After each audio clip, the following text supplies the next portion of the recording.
Guys movie का start Madeline नामी लड़की से होता है। वो बैठी अपनी मॉम से पूछ रही थी उसके डैड कब वापस आएंगे और वो क्या काम करते हैं। उसकी मॉम उसको जवाब देती है वो डॉक्टर हैं और लोगों की जान लेते हैं और वो कभी वापस नहीं आएंगे। मैडलिन फिर अपनी मॉम की दवाई लेने के लिए ऊपर की तरफ चली जाती है। फिर एक नकाबपोश आदमी उनके घर में आ जाता है। वो मैडलिन के डैड के बारे में पूछता है तो उसकी मॉम जवाब देती है वो यहाँ पर मौजूद नहीं है और शायद कभी भी ना आए। लेकिन तुम कौन हो और क्या चाहते हो? आदमी इससे कहता है उसने मेरे पूरे खानदान को मार डाला था। इसके साथ ही वो आदमी गोली मारकर मैडलिन की मॉम को मार डालता है। ऊपर से मैडलिन ने गोली चलने की आवाज़ सुन ली थी। इसके बाद वो शख्स घर में मैडलिन की तलाश शुरू कर देता है। जब वो उसके कमरे में पहुंचता है तो उसकी जान लेने की कोशिश करता है, लेकिन मैडलिन अपनी बंदूक लेकर उससे लड़ती है और मास्क वाले आदमी को मार देती है। उसके बाद वो उसकी लाश को ठिकाने लगाने के लिए बाहर ले जाती है, लेकिन अचानक मास्क वाला शख्स जिंदा हो जाता है। मैडलिन ये देखकर वो जिंदा है डर के वहाँ से भाग जाती है।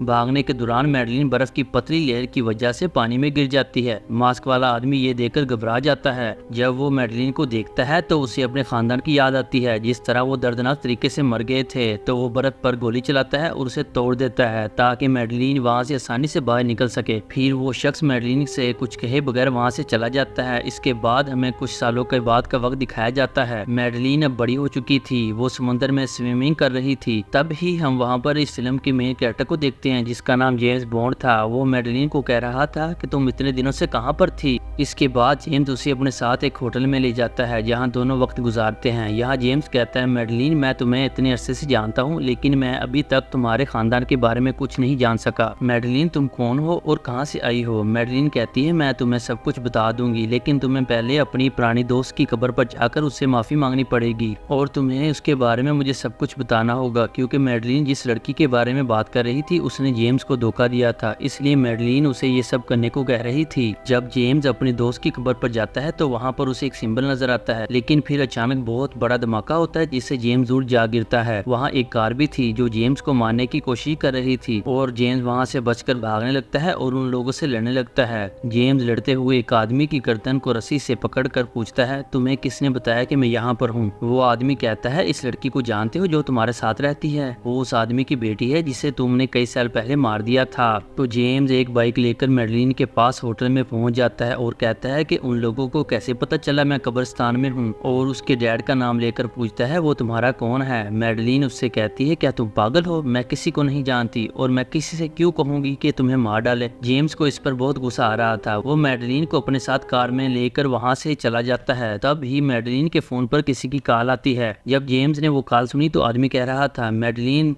तुम्हारे फादर को तुम पर फख्र होगा। इस वक्त कई गुंडों ने जेम्स की गाड़ी पर हमला कर दिया, लेकिन जेम्स की गाड़ी बुलेट प्रूफ थी, इस पर गोलियों का कोई असर नहीं हो रहा था।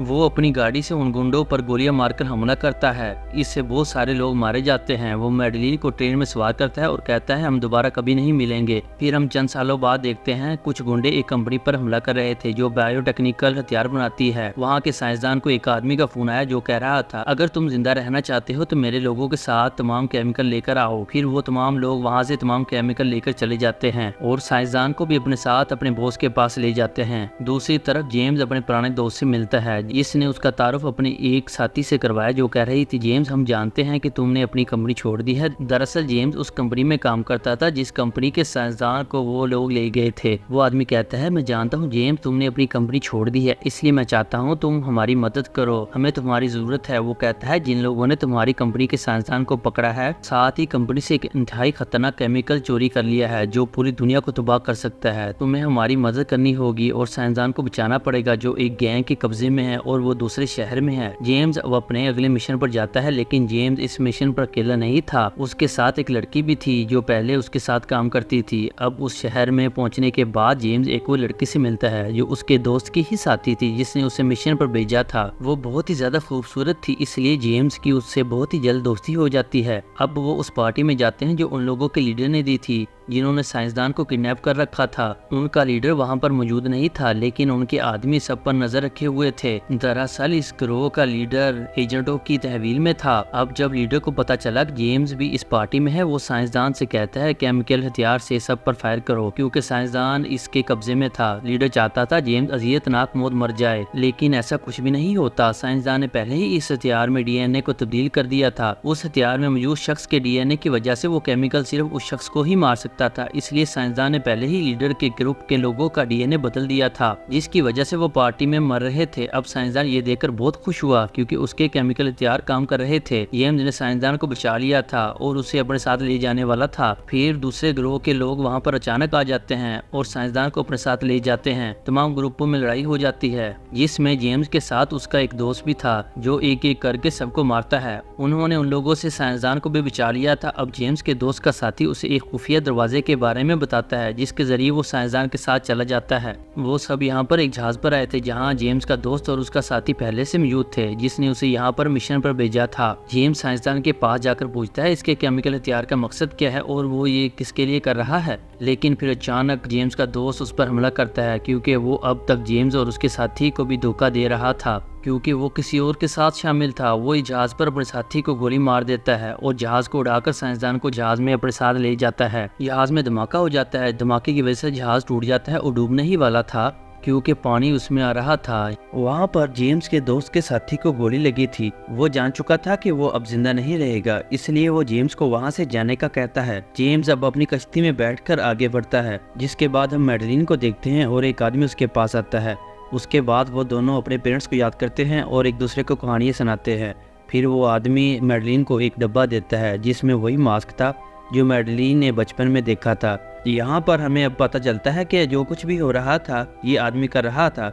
इसका नाम सफीन था और इसने मैडलिन की मोम को भी मारा था। मैडलिन इससे पूछती है तुमने मेरी मोम को क्यों मारा था और अब तुम क्या चाहते हो। सफीन उसे बताता है कि मेरे फादर का फूलों का बाग था, मेरे फादर को फूल बहुत ज्यादा पसंद थे, लेकिन तुम्हारे फादर ने एक आदमी के कहने पर मेरे फादर को मार दिया था और इससे फूलों का बाग भी छीन लिया था। लेकिन तुम जानती हो जेम्स पहले ही तुम्हारे फादर को मार चुका है, जो तुम्हारा बहुत अच्छा दोस्त है जिससे तुम प्यार करती हो। अब उस आदमी की बारी है के कहने पर तुम्हारे फादर ने मेरे फादर को मारा था, तुम अब उस आदमी को मार डालोगी। मैडलिन सफीन से कहती है मैं तुम्हारी बात क्यों मानूं और मैं तुम्हारे लिए काम क्यों करूं। सफीन कहता है मैं जानता हूँ अभी कोई है तुम्हारे लिए जो तुम्हें बहुत अजीज है। मैडलिन अब उसे खोना नहीं चाहती थी तो वो सफीन की बात मान लेती है। वो उसे एक जहरीला परफ्यूम देता है जो अगर उस आदमी के जिस्म पर लगाया जाएगा तो वो फौरन मर जाएगा। फिर जेम्स अपने एक दोस्त के पास जाता है और वो कहता है क्या तुम नहीं जानते थे कि साइंसदान किसके लिए काम कर रहा है और आखिर तुमने इतने साल उसके साथ काम किया था। जेम्स कहता है अब वो चीजें इम्पोर्टेंट नहीं है, ये जरूरी है कि साइंसदान कहाँ है और अब किसके लिए काम कर रहा है। उसका दोस्त जो एक एजेंट था उसके कब्जे में वो लीडर था जिसने पहले साइंसदान को किडनैप करवाया था। वो जेम्स को इससे मिलने की इजाजत देता है क्योंकि उस शख्स को बहुत गुस्सा आता था और वो थोड़ा पागल भी था, इसीलिए वो यहाँ पर दिमागी डॉक्टर को भी बुलाता है जो मैडलिन के अलावा कोई और नहीं थी। कई सालों के बाद मैडलिन और जेम्स एक दूसरे को देखते हैं। जेम्स उससे हाथ मिलाने के लिए अपना हाथ आगे करता है लेकिन मैडलिन उसे हाथ नहीं मिलाती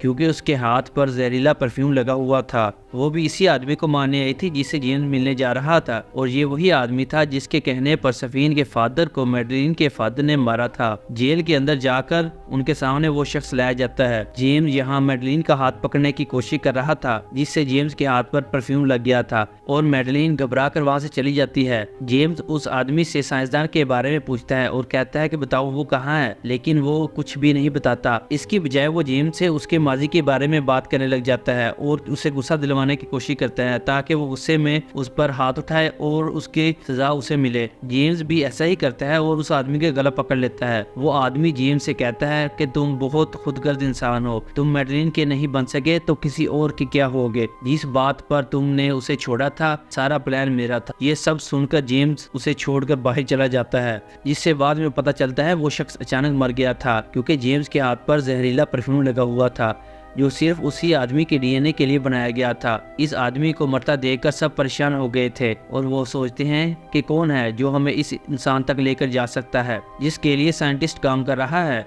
इसी वक्त उनकी एक असिस्टेंट जेम्स को कहती है क्या तुम जानते हो मैडलिन इस वक्त कहाँ है, क्योंकि अब वही बता सकती है ये जहर उसे किसने दिया था। जेम्स अब मैडलिन को ढूंढता है और उसके पुराने घर में आ गया था जहाँ वो उसे बताता है कि मुझे उस आदमी ने बता दिया है कि तुमने मुझे धोखा नहीं दिया था, हो सके तो मुझे माफ कर देना, लेकिन मैं फिर भी यहाँ अपने काम से आया हूँ। क्या तुम मुझे बता सकती हो कि वो आदमी कौन था जिसने तुम्हें जहर दिया था इस इंसान को मारने के लिए। मैडलिन उसे अपने डैड के कमरे में लेकर जाती है जहाँ वो उसे बताती है कि वो आदमी जो जेल में मर गया है उसने मेरे डैड को एक फैमिली को मारने का कहा था। मेरे डैड ने सबको मार दिया, लेकिन उनमें से एक बच गया जो अभी तक जिंदा है। उनका एक आइलैंड था जिसमें फूलों का बाग था और उस इंसान का नाम सफीन है जो अभी तक जिंदा है। उसी ने मुझे वो जहर दिया था और उसी की नीयत ठीक नहीं है। वो उन पौधों में जहरीला केमिकल डालकर दुनिया को ख़त्म करना चाहता है और तुम्हारा दोस्त जिसने तुम्हें धोखा दिया था वो उन लोगों के साथ काम कर रहा है। वहीं पर मैडलिन जेम्स को एक छोटी बच्ची से भी मिलवाती है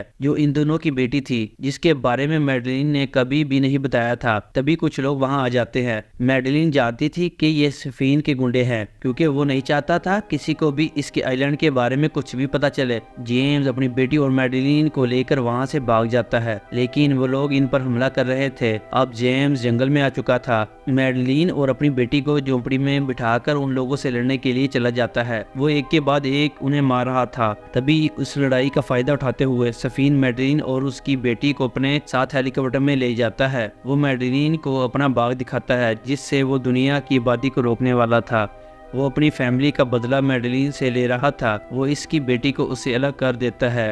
यहाँ आइलैंड पर जेम्स और उसके साथी भी पहुंच चुके थे जिनके साथ जीपीएस लगा हुआ था। जैसे ही वो वहां पहुंचे, जेम्स और उसके साथी साइंसदान को बंदी बना लेते हैं, लेकिन यहाँ पर एक स्पीकर के ज़रिए से सफीन उससे बात करता है, क्यों ना हम बैठकर बात कर लें। अब जेम्स साइंटिस्ट को अपनी साथी के हवाले कर देता है और वो सफीन से बात करने जाता है। सफीन के पास जेम्स की बेटी थी। वो जेम्स को कहता है, देखो मैं फ़ोन खराबा नहीं करना चाहता और तुम आराम से मेरे आदमी को मेरे हवाले कर दो और अपनी फैमिली को लेकर यहाँ से खामोशी से चले जाओ। और हाँ, अगर तुम मेरे जहरीले पौधों को ख़राब करने की कोशिश करोगे तो अच्छा नहीं होगा।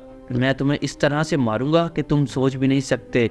ये सुनकर जेम्स को बहुत गुस्सा आ गया था। वो सफीन पर हमला कर देता है, लेकिन वो एक अंडरग्राउंड रास्ते से गायब हो गया था। वैसे भी जेम्स किसी न किसी तरह अपनी बेटी को फाइंड कर लेता है। वहीं पर जेम्स के साथी साइंटिस्ट को केमिकल वाले पानी में गिराकर मार देती है। तो वहाँ जेम्स को उसका एजेंट दोस्त बताता है कि कुछ हेलीकॉप्टर इस आइलैंड की तरफ आ रहे हैं उन जहरीले पौधों को लेने के लिए। तुम्हें इन पौधों को जल्दी खत्म करना होगा। जेम्स मैडलिन और अपनी बेटी को अपने साथी के हवाले करता है जो इन्हें यहाँ से दूर ले जाती है और इस आइलैंड पर मिसाइल से हमला करवाने का कहता है ताकि वो इस आइलैंड को तबाह कर सके। लेकिन जब सफीन को इस बात का पता चलता है तो वो बड़े बड़े डोम से आइलैंड को बंद कर देता है, लेकिन जेम्स इन डोम्स को हटा देता है ताकि मिसाइल अंदर आ सके। अब सफीन और जेम्स के दरमियान लड़ाई हो जाती है जिसमें सफीन तो मारा गया, लेकिन मरते मरते वो एक जहरीली दवा जेम्स के जिस्म पर लगा देता है जो ऐसा जहर था अगर जेम्स किसी को छुएगा तो वो शख्स मर जाएगा। जेम्स का दोस्त उसे बताता है इस जहर का कोई एंटीडोट नहीं है। अब वो वक्त आ गया था। जेम्स मरने ही वाला था। मरने से पहले वो मैडलिन से बात करता है और उसे बताता है कि वो उसे बहुत ज्यादा प्यार करता है, जिसके बाद वो आसमान की तरफ चेहरा करके खड़ा हो जाता है। जैसे ही मिसाइल आते हैं तो जेम्स उन जहरीले पौधों के साथ मारा जाता है। ये देखकर सबको बहुत ज्यादा दुख होता है। मैडलिन भी बहुत ज्यादा रोती है। जेम्स ने सबको बचाने के लिए अपनी जान दे दी थी और जेम्स की बहादुरी के साथ ही ये मूवी यहीं पर खत्म होती है। तो गाइस, आज की मूवी की एक्सप्लेनेशन आपको कैसी लगी है? अगर अच्छी लगी है तो वीडियो को लाइक करें, चैनल को सब्सक्राइब करें और अपने दोस्तों और फैमिली के साथ शेयर करें ताकि वो भी इसको देखकर खुश हो सके।